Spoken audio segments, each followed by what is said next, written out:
So in 2004, I met a girl named Margarita.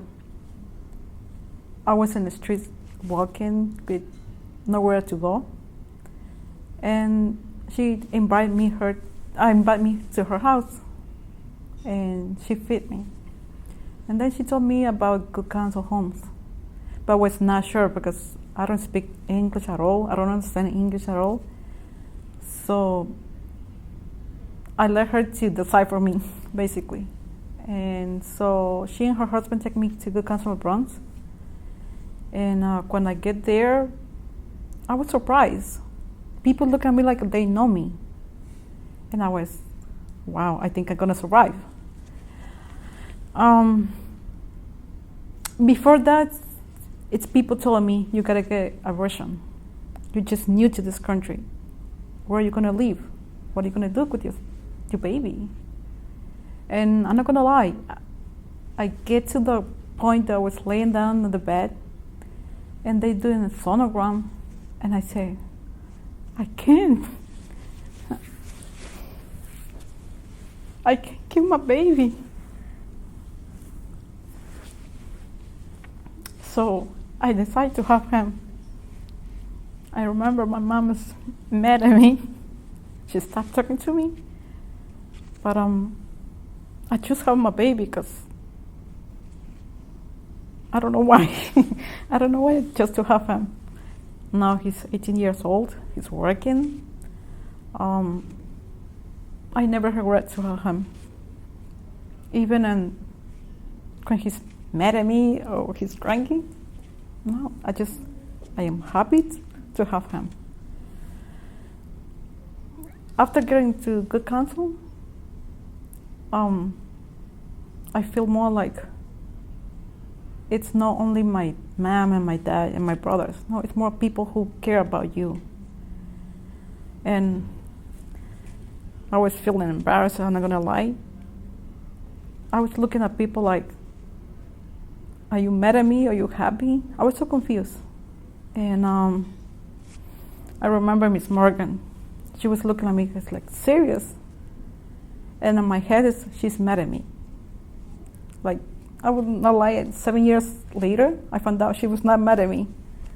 She just wanted to talk to me, but I can talk in English. I don't understand English. I don't know how to say any word in English. That's why she was serious, and she really wanted to talk to me.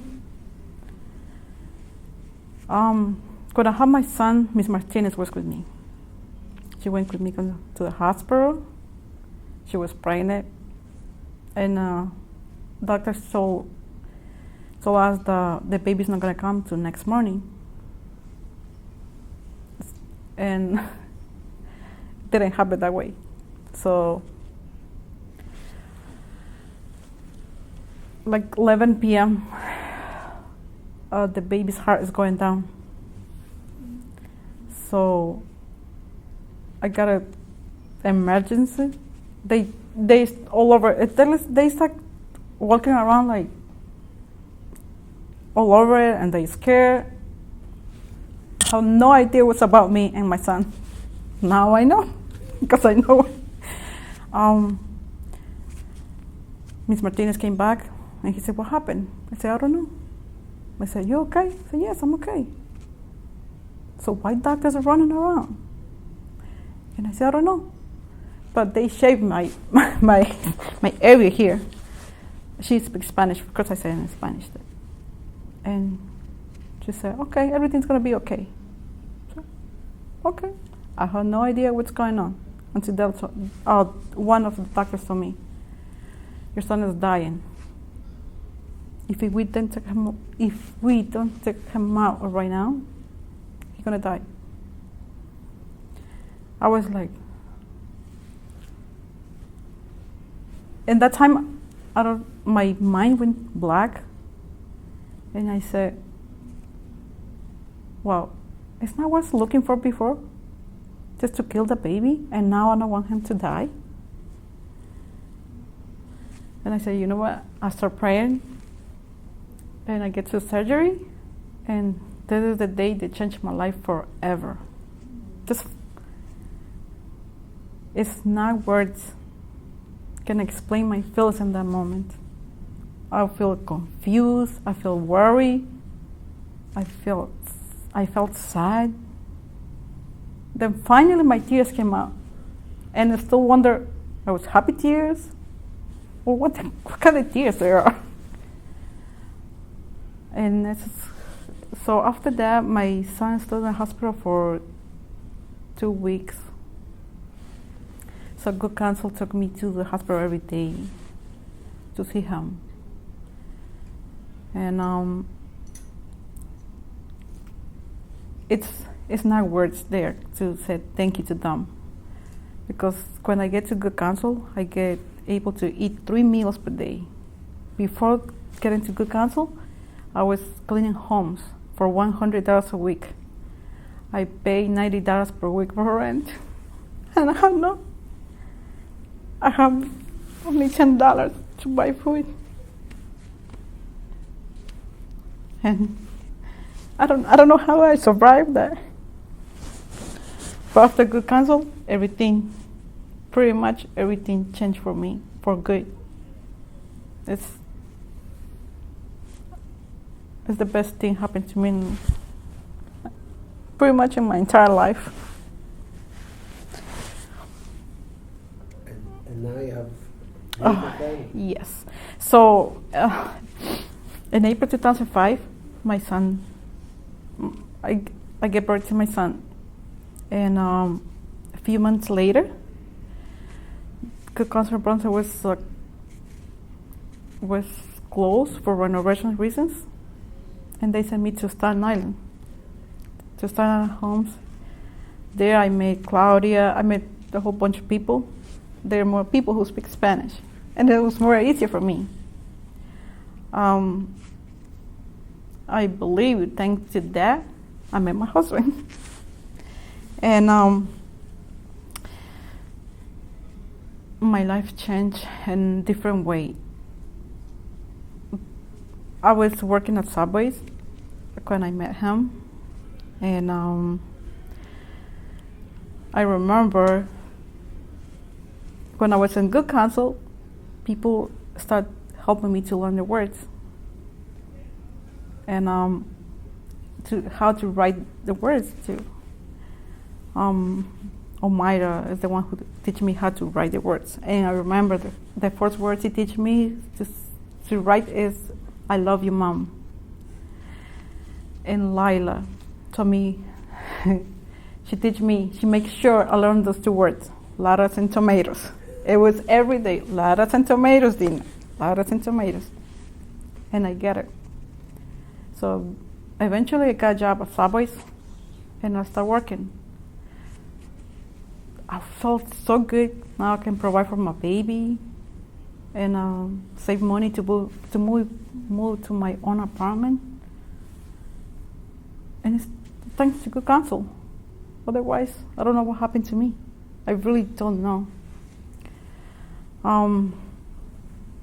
In 2014, 1 year after I had my girl there, I was diagnosed with breast cancer. I was in shock again.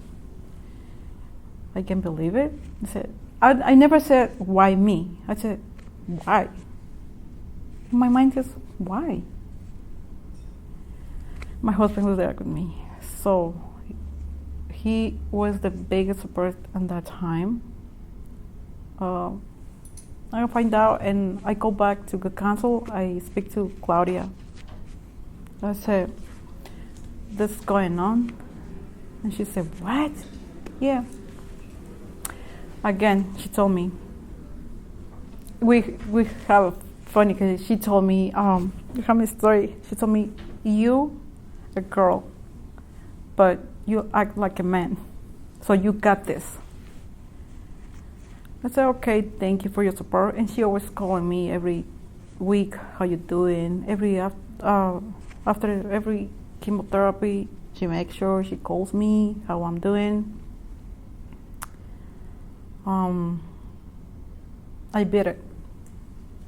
And I was like, yes, we can do this. Then I have my girl Miranda. After Jamie, I was ready to go back to work. It was my last checkup, and I find out I was pregnant again.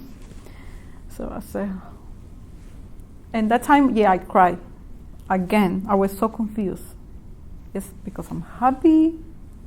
It's because I'm sad. I don't know, because I wasn't sure. The doctors told me my type of breast cancer, it was because my hormones, my pregnant hormones. So again, there you go again. Doctors, okay, you gotta get abortion. You need to get abortion. That's not good for you. You had 2 babies already. You need to get abortion. And I said, no. I just listened to them from my head. I said, no, I can't. And my head was like, how am I gonna put baby inside the cage and gonna shoot them? I can't. So one of the doctors, I was in shock, but she told me, okay, she was mad at me. She acted like she was mad at me because she told me every single time. She always told me, make sure you're not get pregnant, make sure. I said, okay. But it happened. It did happen, so. I remember Dr. saying, Dr. Gupta, her name, and she said, you know what, Dina? Baby, it was a blessing. Have your baby, and then let's see what happened. So in that moment, I said, God, if the cancer come back to me again, I'm gonna have my baby first, and then I will fight. And it did come back. And again, treatment again. We just chose different hospital, but the treatment was pretty much the same. And every time I feel so down, I feel like I was dying, I just said, no, I did the right thing. And my mind is, I did the right thing. Have my baby. If I'm gonna die, my husband is gonna have 2 girls now. And I said, good enough. I in my head, good enough for him. And, he's gonna see my face there, my crying moments, they're gonna be there. But thank God, here I am today. I enjoy every single day of my life with them, with my big boy. And so now, I gotta say thank you to Good Counsel for everything they provide me when I was homeless.